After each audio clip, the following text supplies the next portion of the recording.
তো একজন কোন এক শুভাকাঙ্ক্ষী আমাকে আজকে কমেন্টস করছেন, আমি আপনার সাথে কথা বলতে চাই। আমার স্বামীর শুক্রাণু 0%। আমরা একটা বাচ্চার জন্য অনেক চেষ্টা করি, তারপরেও হয় না। আপনার সাথে কথা বলতে চাই, কিভাবে করব প্লিজ রিপ্লাই দিন। দেশের এবং প্রবাসের ভাই বোনদের প্রতি সালাম। আসসালামু আলাইকুম। আমি প্রভাষক ডাক্তার রিক্তা পারভিন, হোমিওপ্যাথি এবং আয়ুর্বেদিক চিকিৎসক।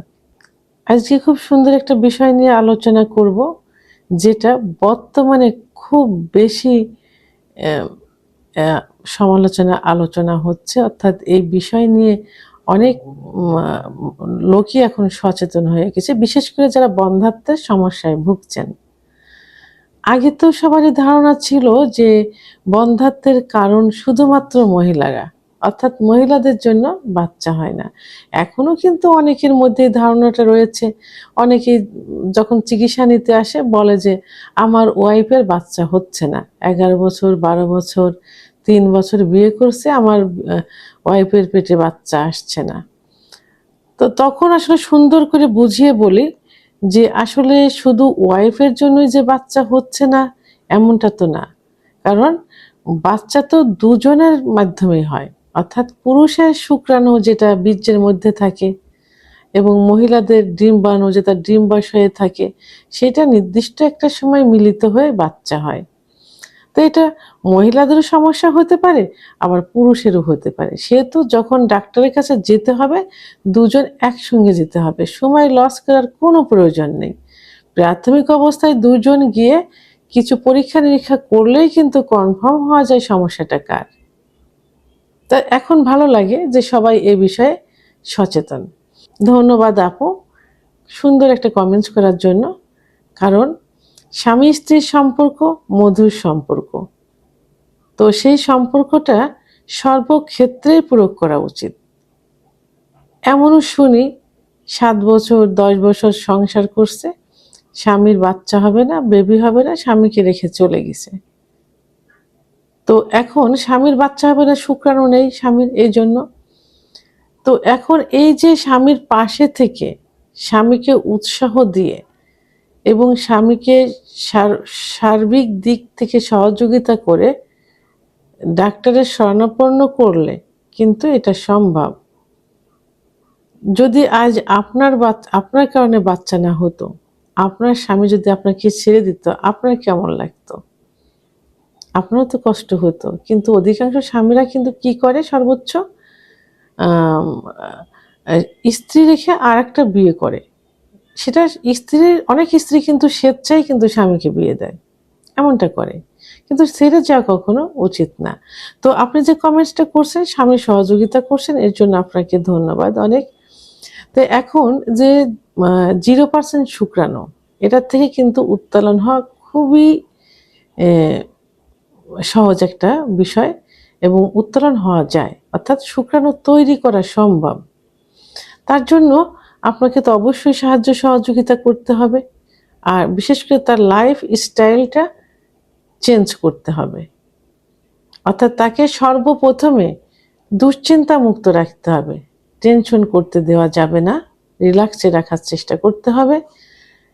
পর্যাপ্ত পরিমাণ ঘুমাতে হবে, ঘুমের সুযোগ করে দিতে হবে, স্বামীকেও ঘুমাতে হবে। পর্যাপ্ত পরিমাণ অর্থাৎ পরিমিত পরিমাণ পানি পান করতে হবে। সিজনালি শাক সবজি খেতে হবে, সবজি খেতে হবে, যেটাতে শুক্রাণু বৃদ্ধি পায়, তৈরি হয়, সেই জাতীয় খাবার খেতে হবে। এবং দুধ, ডিম, খেজুর, কাজু বাদাম, মধু, ঘি, কলা, বিশেষ করে কাঁচকলাটা বেশি খাইতে হবে। এটা ওই পাকা যে সবজি কলা, এই কলাতে, কাঁচকলাতে কিন্তু শুক্রাণু বৃদ্ধির জন্য সব থেকে বেশি ভালো কাজ করে থাকে। এই জন্য খাবার দাবারের দিকে খেয়াল রাখতে হবে।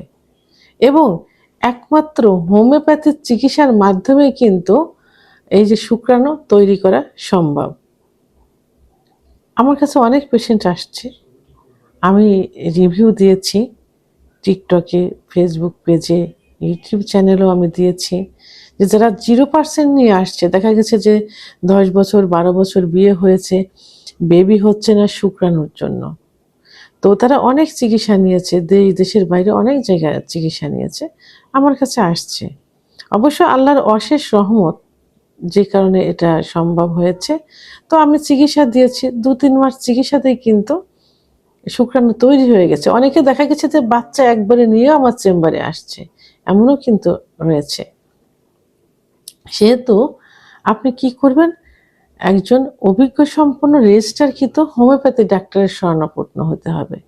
ডাক্তার সঠিক চিকিৎসার মাধ্যমে আপনার এই সমস্যার সমাধান করতে সক্ষম হবেন যদি আল্লাহর সহায় থাকেন।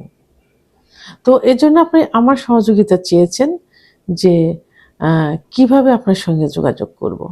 জি আপু, আমার চেম্বার মাগুরাতে, বৃহত্তর যশোর জেলায় মাগুরা। তো মাগুরা একটা জেলা। তো মাগুরা নতুন পাসপোর্ট অফিসের পাশেই আমার চেম্বার। আপনি যেখান থেকে আসেন, নিজস্ব গাড়িতে আসেন আর বাসে আসেন, বললেই হবে যে মাগুরা নতুন পাসপোর্ট অফিসের সামনে নামিয়ে দিন। পাসপোর্ট অফিস বিশ্ব রোডের সঙ্গে, এখানেই আমার চেম্বার। আর বিশেষ করে ভিডিওর স্ক্রিনে লাস্টে 58 নাম্বার আমার পার্সোনাল নাম্বার এবং হোয়াটসঅ্যাপ নাম্বার। আপনি হোয়াটসঅ্যাপে আমার সঙ্গে যোগাযোগ করেন, পরিচয় দিয়ে হোয়াটসঅ্যাপে যোগাযোগ করেন। ইনশাল্লাহ আমি সুন্দর একটা চিকিৎসা দেওয়ার চেষ্টা করব। এই নিয়ে দুশ্চিন্তার কোনো কারণ নেই। যে ধর্মারই হন না কেন, আল্লাহর কাছে দোয়া চান, সাহায্য চান। মুসলমান হলে তাহাজ্জুদের নামাজ পড়ে আল্লাহর কাছে কান্নাকাটি করেন, ইনশাল্লাহ আল্লাহ আপনার মনের আশা পূর্ণ করবেন। তবে সঠিক চিকিৎসার প্রয়োজন। ভিডিওটি সম্পর্কে যদি কোনো মতামত থেকে থাকে অবশ্যই কমেন্টসের মাধ্যমে জানাবেন। আর ভিডিওটি ভালো লাগলে লাইক, কমেন্ট, সাবস্ক্রাইব করে আমার সঙ্গে থাকুন। আল্লাহ হাফেজ।